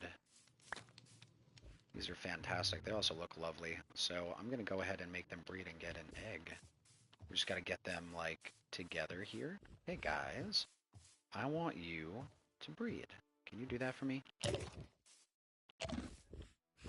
Thank you. And when they breed, they should literally just toss an egg on the ground like a dropped item. So it can despawn if you don't pick it up. They tossed it, it's just inside one of their hitboxes. It is... where is it? Right there. They like tossed it out and were like, here you go. One for your troubles. So good for them. They're a happy couple, you know. Pistachio Jr. is the first one, and Studebaker is the other one. These sniffer eggs are pretty valuable for me. I can trade them for Soul Speed 3 and that with my friends via the task book. They're also just valuable gifts for people. We like to spread the love. The sniffers were very hard to get a breedable pair of. It's hard to find an egg in the wild, let alone two, and it took me quite a bit of effort. I died once. It wasn't fun. Alright, so here we're coming down kind of the northern Sand Crucible area. Again, less populated, a little more outskirts. There's an entrance, the back entrance to Nargothrond right here. The mob farm floating in the northern distance here, above the Badlands. And then the northern Sand Crucible Road. This will take you down to the North Gate. This is Rustic Ridge. This is my villagers area. This is where all the good trading happens. These are my friends. This is an open air village concept. So again, there's a wall going around it to protect these guys at night if I happen to fall asleep here or something. But by and large, mobs could technically fall down here and attack. That being said, Mount Arid is so well lit that I have not had an issue like that ever, I don't think. So I think for the first 3/4 of the year, this particular area out here was uninhabited. Everybody resided in this area I'm about to show you. But eventually I turned some loose. And so now you know, there's two different areas to the villager area. There's the inner protected area where basically nobody can leave unless I allow them to leave if they lock to a bed out in Rustic Ridge out there. But this is where everything happens. This is all the important books in here, everything you would need. There's a cheaper mending guy somewhere. Infinity. These guys are important for me because I trade a bunch of paper to them for emeralds. I would say that's my main source of emeralds, and has been since the beginning. So, but you can find everything here. Sharpness 5, Efficiency 5, Unbreaking. Depth Strider, Respiration, all that. All the good stuff. All the good stuff. Here's my Depth Strider man, yep. Respiration and Aqua Affinity, I think, are out here. This farmer guy, oh, sorry. This farmer guy actually doesn't belong out here. I think he belongs, fisherman, he belongs in there. But I won't tell him what to do. You know, they live their lives. We're just, this is their world, we're just living in it, right? That's the saying. Anyway, that's Rustic Ridge. It's very valuable to the server in general. Everybody comes here to get specific books that they need. So, very important that these guys stay healthy and alive. There tends to be a large amount of iron golems, either outside. I mean, like, there were iron golems. I don't know what happened to them, honestly. There's one left, I think, but we won't talk about that. Let's just say the villagers are safe, I swear. Alright, all this is just the northern end of Mount Arid. Again, there's very little development here, mostly because it's a sheer slope leading down directly down to the Badlands. So there's really, relatively speaking, very little, like, defense for areas out here, for people out here, and for buildings out here. So I just haven't built out here. I've primarily kept Sand Crucible to the top and central area of Mount Arid, just to provide more security and, again, centralize everything. So the most important stuff is not spread out. It's, like, centrally located. Because as much as I like to make huge, sprawling bases, like biome-sized bases, I also enjoy not running around for everything that I need. So the smithery needs to be over there, you know, all the crafting, everything. Once you get out to these points on Mount Arid, it's kind of just more ornamental than anything. And for instance, kind of this is indicative of that sort of style and thinking. This is going to be the northern gate. This provides an endpoint for the northern highway on Mount Arid, and also, you know, gave me a cool little area to build at. I loved this area down here. I loved how I provided this natural gate sort of formation here, so I worked with that. Kind of closed it in a little bit with some fencing over there, but that's really mostly aesthetic. This is supposed to be a guard tower for the northern gate, which is right here. The northern gate just leads out. I mean, this is it. This is the end of Mount Arid right here.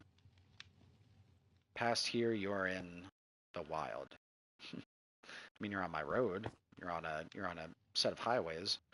This goes back to Astral Valley, where we kind of started. This is going to go out north.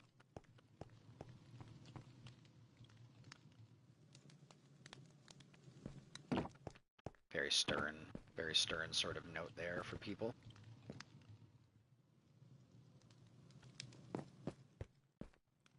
And just a little chill spot, just in case I need to go to sleep for the night. Everybody needs to go to sleep, eh? Thanks for the follows, guys. I appreciate it. You're the bomb. Anyway, this leads off into the distance. We're not going to go there. I kind of want to stick around the primary villages in this area a little more. What is that? Oh my god, that's horrible. Can we fix it? Should we fix it? Do I fix it? Like, is cobble going to look weird? Probably. Is it better than a gap? Yeah.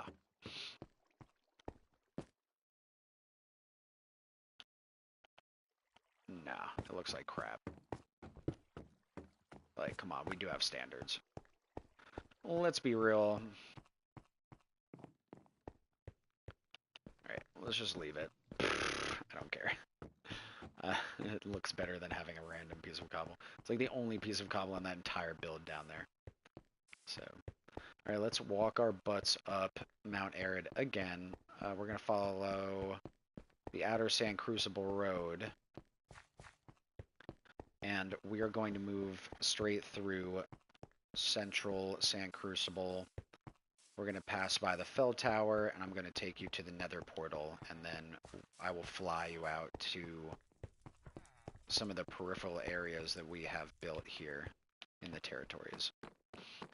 This is just my home base. This is where I do all my work from, if you think about it. So, like, I built this to have a home and to have everything and, you know, just to be awesome and shit. But in reality, all this is a springboard for the work that I do now in the Badlands at these other places that give lore and flavor to the world and different dimensions to everything.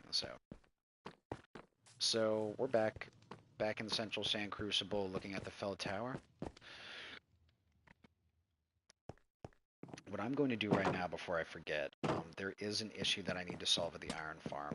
And I think I'm going to go try to take care of that either during the stream or immediately after. So what I'm going to do is I'm going to get the materials that I need for that and place them in a shulker box. And then I will take that stuff with me on my journey with you to these short points, to the extraneous points in the territory, and we'll play it like that. And then once we're done with that, we will end up at Mount Pharos, which is the second mountain in the territory, second and the largest mountain in the territory. It's an important spot, obviously. So, all right, so in order to do what we need to do over there, we're going to need flint. I think that much, but let's bring that much. We're going to need wood. I think I don't have nearly enough wood. I'm going to use bamboo wood because we have generous amounts of that. Okay, and then we're going to need beds. And the beds are going to require me to put almost everything away in here like this, because I'm going to need to bring as many beds as possible just in case it's not enough. So for the bed thing, we do have quite a bit of wool. I'm going to go ahead and use red wool for these. Actually, you know what? White wool is actually the least common for me right now. We do have a sheep farm at Rattlesnake's place. It generated a copious amount of wool, and if you go there in AFK, it will generate a copious amount of wool. So this kind of thing is like using a stack of red wool is kind of okay, I think. Oh, we are missing critical components here. Yeah, okay. Alright, and I think this is probably overkill.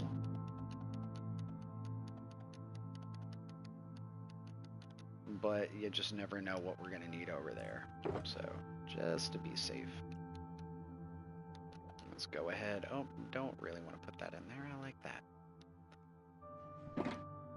Cool. So, and we have our ender chest, so I can just go ahead and plop this back in there. Perfectly fine. Alright, so what we're going to do is we're going to take you to some of the extraneous points in the base, in the territory, outside of the base, Sand Crucible, and away from the mountain, Mount Arid. We are going to go far into the distance and go see some little villages that I have worked on in the past and that I enjoy working on consistently as I go along, essentially. We're going to go visit Seafoam Village, Green Gorge, Yavamaya's Rest, and then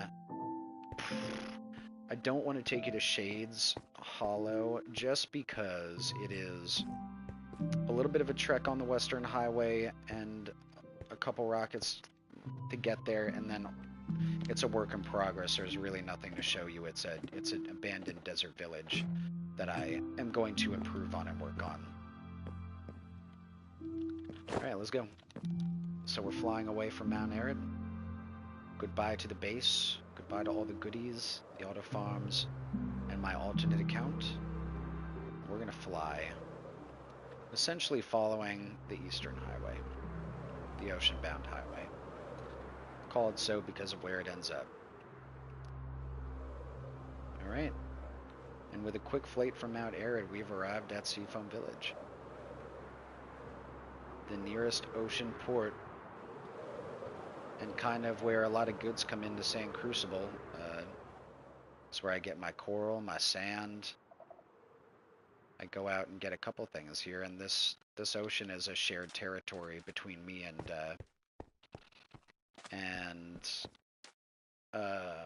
what's it called?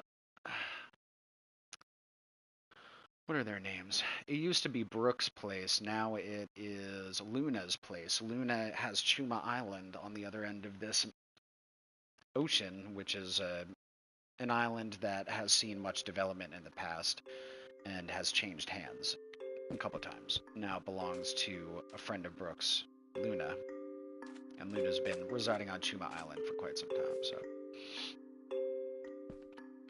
So the concept behind this town is that it was a town settled by a pirate, and he built it up, and kind of it's a little bit of a pirate haven, so you'll see like just a tad bit of pirate iconography around. Typically, sometimes you won't find that type of iconography, though. You never know. Lovely diamond block. Absolutely gorgeous. Love the texture of the diamond block. Wow. This is a map of Seafoam Village. You know, the spear huntsman likes to observe the top-down view.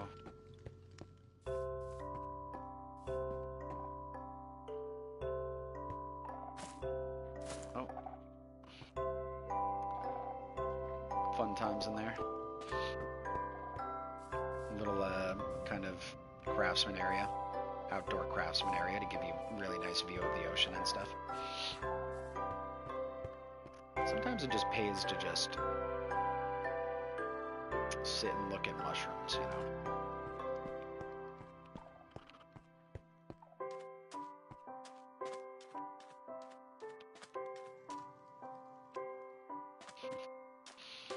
So again, if you want to stay here, you can stay here at Seafoam Village. There's a boarding house.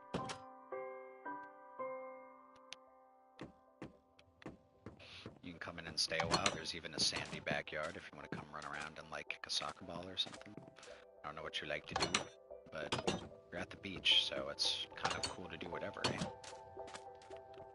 Always nice to have a view of the ocean. You know, we get so like kind of dry over there at Sand Crucible. It tends to be, unless you're in Nargothrond, in which case it's damp, slightly damp, tad chilly from the breeze coming up from the caves. So this is called the Micro Coliseum. So you can come here and do battle with people. You can have a defense minigame. Where you kind of have to protect your flag from being struck, and there's a judge, and the more strikes on the opposing team, the better your score, kind of thing.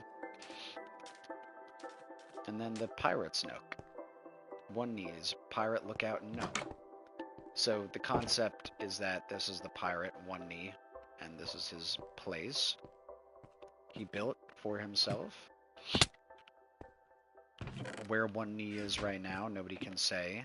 He might be out to sea. He could be dead. We have no idea, but there is an interesting tome down here that might tell us more. I'm sure he's alright. Knowing one knee, he's alright. Chronicles of Master One Knee, sea captain from Blocklandia. Though I am a pirate, I cannot help but make port at a place such as this. These lands are special, mark me words. If I knew the way home, I'd go tell them. See, I've been alone in my old vessel on the high seas for quite some time. Ever since the crew was lost in that raid, I'd just been plundering mine shafts and temples, trying to forget, I guess.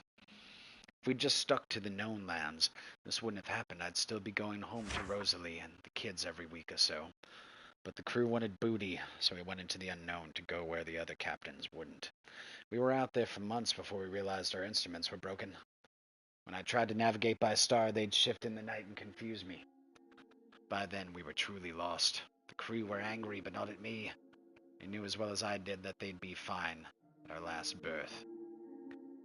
They knew as well as I did that they'd been fine at our last birth. The storms had simply ravaged them. I lost my crew later on when the village we were staying in came under a heavy fire from a villager raid party. They were all taken in the night, and I only survived because the house I was in fell on me, sparing me from the foe's gaze.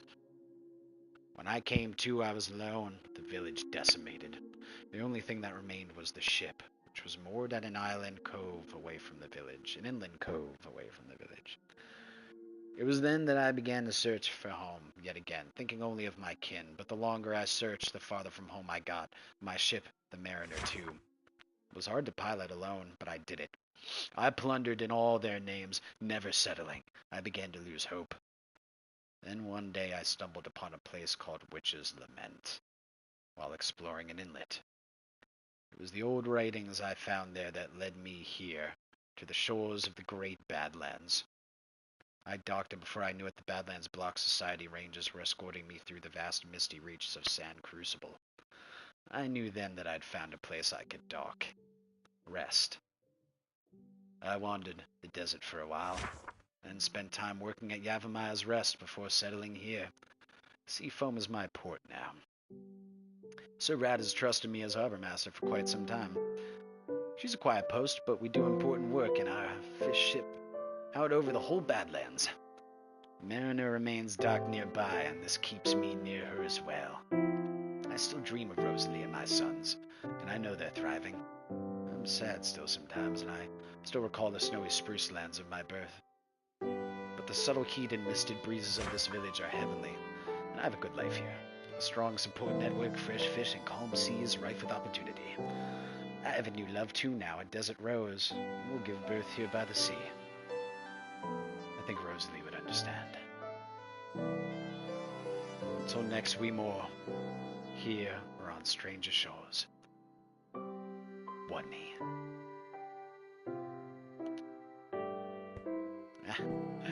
And while we were reading of the life and trials and tribulations of One Knee, it seems that darkness has fallen on Seafoam Village. We'll go ahead and rest here. Nobody ever said a sea captain's bed was clean or smelled fresh, but I guess I should have known better. Explains how the mycelium got here. Perhaps One Knee brought it from his spruce home or some unknown voyage. Oh. Seems there's a witch over there. Oh, no arrows? Okay, I must have put those in the shulker box. That's fine. Do we want to bother her? Not necessarily. She sees us, though. She's not a fan. She sees us. I dare say she's probably hesitant to come attack us. Ah, perfect. Okay. Where is she?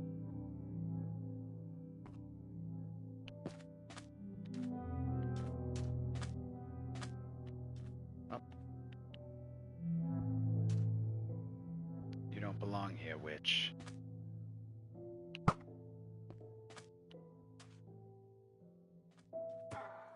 Yes. Alright. So, let's actually just take the express route to Tumbleweed Town instead of taking the highway. As you can see, these highways are fairly patchwork, but they do a good job of showing where to go, and you can see them on all the major maps. So it's kind of the most efficient way for me to do this kind of scale of pathing. But here we are, back at Tumbleweed Town. We've arrived at the base of Mount Arid yet again, and whatever that's called. Rattlesnake's place. So, it's a pretty place. He kind of built it in a little bit of a glowstone cave kind of thing, so it's pretty. He has an ice lake all to himself. It's a nice spot. Honestly, if he hadn't built there, I would have. All right, we're on the Southern Badlands Highway now. Whoa. Okay. Somebody was like exploring down there or something. This is the Southern Badlands Highway. This stretch of it is fairly short. It just takes you down to Green Gorge. Green Gorge is going to be one of the more verdant areas in the Badlands. You can find oases like this like throughout the Badlands, especially in the Southern Badlands. They tend to be a little more common, but this is a cool one. It's closer to me, and it was set in this gorge, which I thought was interesting. It's a lovely place. So from here, you have a couple spur points, a couple highways that go in different directions to different places. The concept behind Green Gorge is that it is a museum on the left, and then kind of museum caretakers building on the right. Eventually, this museum is going to house a bunch of artifacts that I have hanging out at Mount Arid. For now, it's empty. Partially because in a museum, there has to be history. So there are funny little unique items at the base that I'd love to bring here and just kind of put on display. But that will come with time. Until then, there's lore, again, attached to Green Gorge.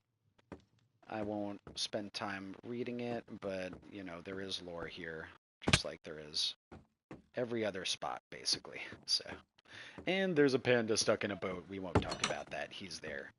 He's not going anywhere. So from here, you can take right and go either to the Trident Farm, which I use a lot, or the kind of follow the Southern Badlands Highway further to Mount Pharos. And then apart from that, there's also this area over here called Gorge Run. And Gorge Run is another path, another highway that takes you through a set of kind of furrows in the land and gorges, if you will. And we're going to fly there, but you'll be able to see where where Gorge Run goes. As we fly up and away from Green Gorge, you can see that. And below us is Gorge Run. You can see it goes through this kind of like valley area. It's very neat. Takes it through here. It takes you through the mountain at a point here. Oh, wasn't able to get that out quick enough. Alright. And it pops out of the mountain here and follows the mountain here on the side of the mountain there, and then kind of follows down here. And brings us to the most recent build area for me, where I spent a few days kind of just like riffing and figuring out how I wanted it to look. Welcome to one of the further spots in the territory, Yavimai's Rest. This provides access to a large jungle biome. It's got a 120. Is it 120? No, it's a 119. It's a pre-archaeology. It might be 120, but it's pre-archaeology desert temple over here. So there's no sand or anything in it. It kind of just is a desert temple in and of itself. So, but Yavimai's Rest is just a desert village that I essentially cleaned up and converted into a larger version of a desert village with some more unique houses, with some different block styles, and kind of riffed on some of the desert house designs.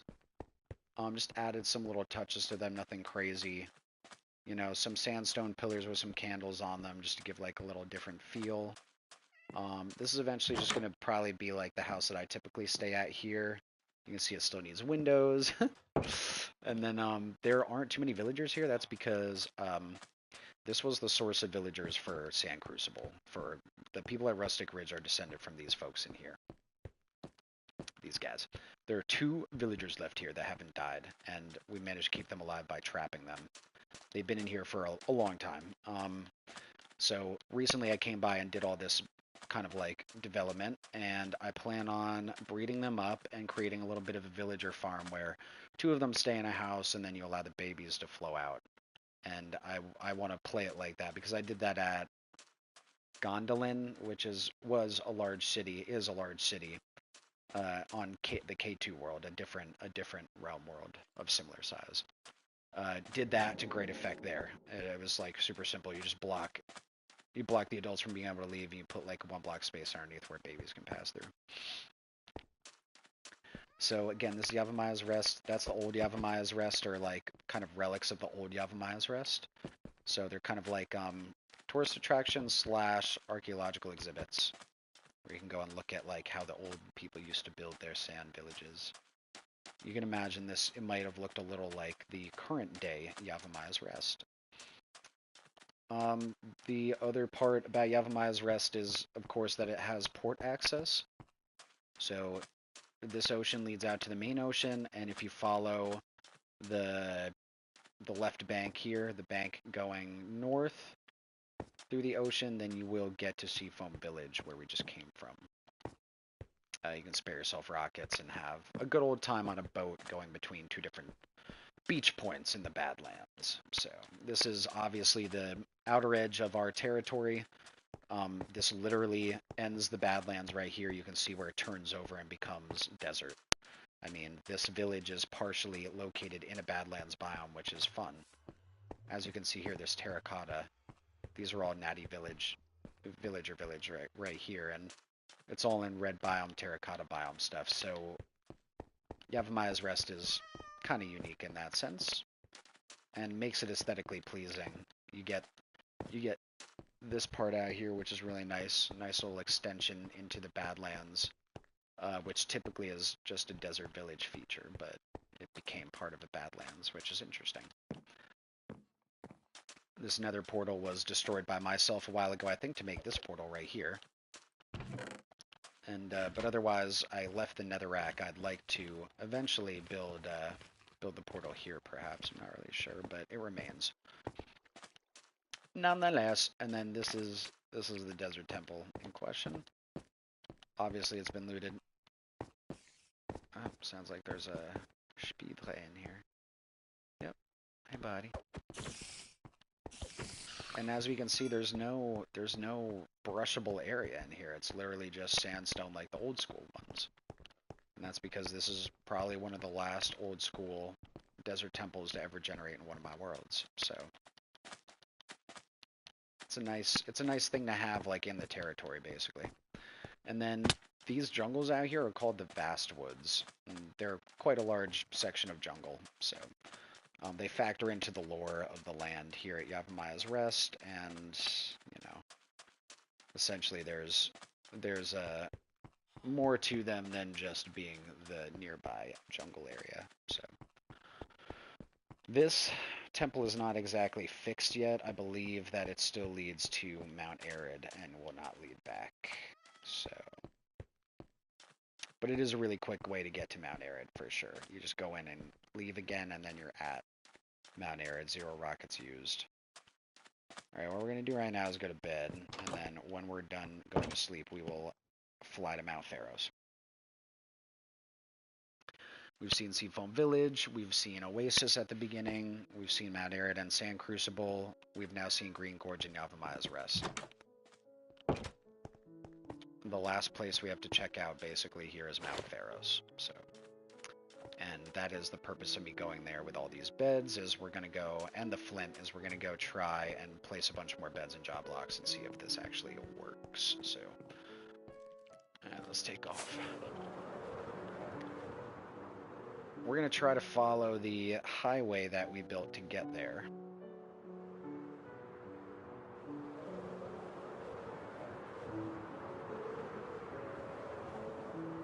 And again, we're following Gorge Run back to Green Gorge from Yavimaya.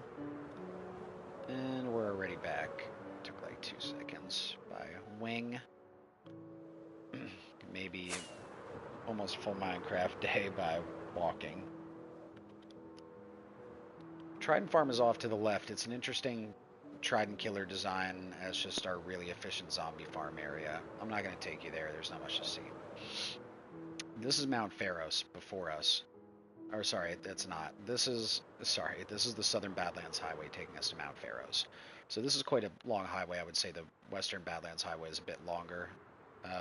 Actually twice as long almost, I'd say. But this is fairly long. We're fairly far away from Mount Arid now. We're like 900 blocks from Mount Arid. So quite a ways away, and we're still seeing infrastructure. And this road was made very shoddily, and again, you can see the pathing blocks stop right there. So there's work to be done all over. Trust me, there's work everywhere. This is Mount Pharos, and as you can see, it kind of stretches up over us. So we're going to go. I'm just going to show you exactly how tall boy is.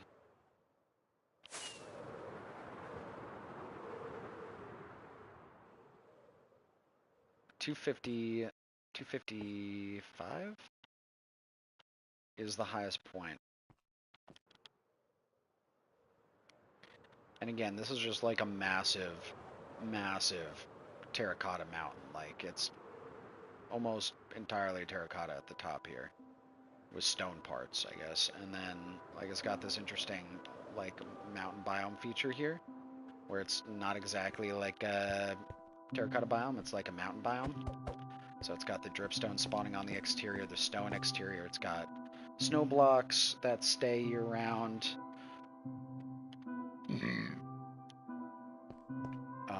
So again, just a pocket of different biome, which is quite interesting. Oops. Alright, I'm going to take you down to the iron farm. This is the iron farm that's currently broken. I have a feeling it's because of the amount of villagers in there, but mystifies me how we just lose villagers. Let's see what's going on in here. I haven't been back here since I was messing with it, so I don't really know the status of these boyos. Alright, we got a few. Looks like we might be missing some. I'm not really sure. 1, 2, 3, 4, 5, 6, 7, 8, 9, 10. Dude, there's only like 11, 12 dudes in here. Like, that's crazy. We're just gonna have to make a bunch of beds, basically. This isn't enough people to start a iron golem spawning. I think we need 20. The thing is, I think there are 20 or 21 beds up there. So we're gonna just do a full rework on this and figure out how many beds are here, what we need to do. We're gonna slap this bad boy down. I'm probably gonna do this off camera because this is gonna be tedious, and I'm probably gonna be slightly frustrated. So anyway, that concludes our world tour for now. There is more to see. There's always more to see of Sand Crucible and Mount Arid. There are places that I didn't take you. There are things you didn't see. But I've taken you to all the important points, kind of shown you the scale of what we're doing, and also this recording is for my own sake. So when this world no longer exists in years' time, I can come back and look back on what I was doing, how I was thinking, and kind of look back on the fun times I've had here over the past year. And that's what's important. All of this is for fun, and it's for the enjoyment of my friends, and it's to give meaning to this fun block game we play. Anyway, thank you very much for joining the stream. Anybody that's listening in the future, watching, anybody that's here now, I do appreciate your support, your follows, however few I get. It always warms my heart to see them. So, and anyway, I'm gonna go work on fixing this iron farm. Ta-ta, friends.